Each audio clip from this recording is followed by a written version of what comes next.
Hello बच्चों, let's read the question. The question says what are the two pathways through which water move. Question में हमसे क्या पूछा है कि ऐसी कौन सी दो पाथवेज है जिनके थ्रू पानी मूव करता है इन द प्लांट सेल्स। तो let's start with the key concept. हमारे इस क्वेश्चन का की कॉन्सेप्ट होगा वाटर मूवमेंट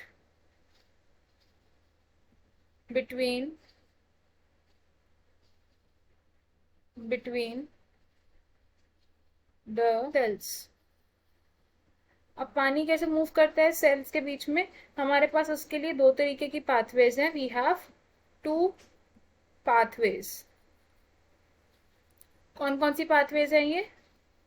फर्स्ट पाथवे का नाम है एपोप्लास्ट पाथवे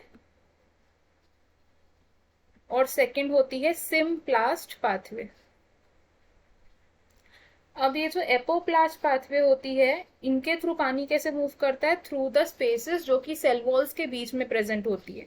तो हम इसमें कैसे लिखेंगे? Water moves through the spaces present between the cell walls। और सिंपलास्ट मूवमेंट कैसे होती है?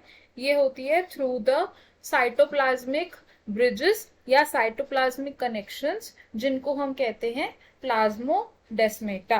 तो इसमें हम लिखेंगे वाटर मूव्स थ्रू साइटोप्लाज्म।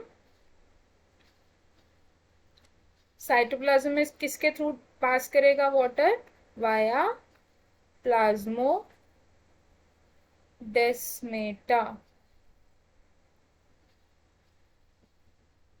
अब ये डायग्राम में देख लेते हैं पानी कैसे मूव करता है। Let's first label it.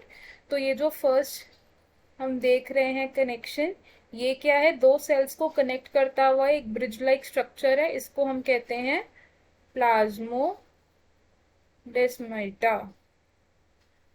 This is the cell wall. ये क्या है? साइटोप्लाज्म है हमारा। और ये क्या है? वैक्यूल।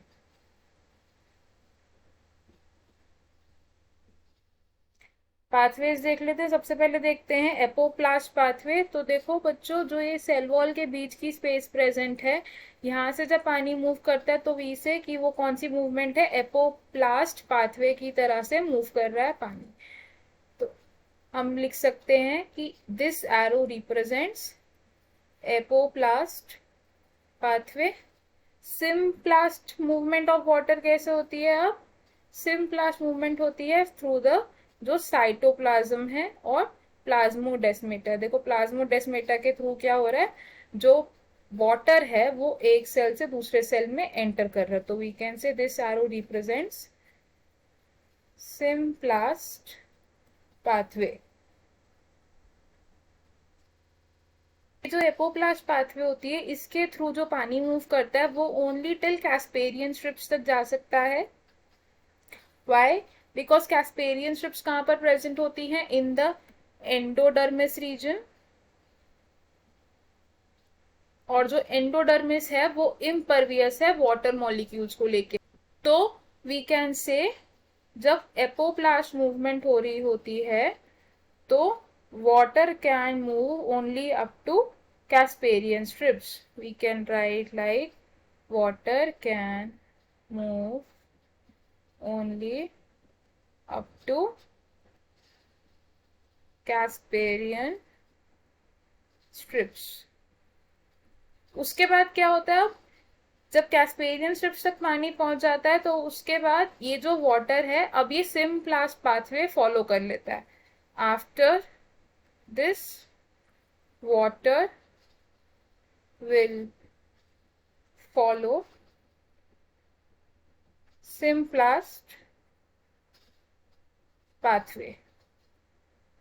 लेकिन जो सिम्प्लास्ट पाथवे होती है पर्टिकुलरली, उसमें ऐसी कोई प्रॉब्लम नहीं आती है। सिम्प्लास्ट पाथवे के थ्रू पानी डायरेक्टली जाइलम तक जा सकता है विदाउट एनी हिंड्रेंस या विदाउट एनी प्रॉब्लम। तो हम लिखेंगे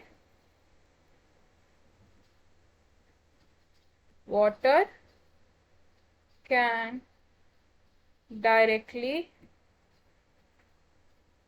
move up to xylem by symplast pathway. तो हमें हमारे क्वेश्चन का आंसर मिल गया। हमें क्वेश्चन में क्या पूछा था, ऐसी कौन सी दो पाथवेज हैं जिनके थ्रू पानी मूव करता है। तो the answer here is apoplast pathway and symplast pathway. I hope you understood it. All the best. Thank you.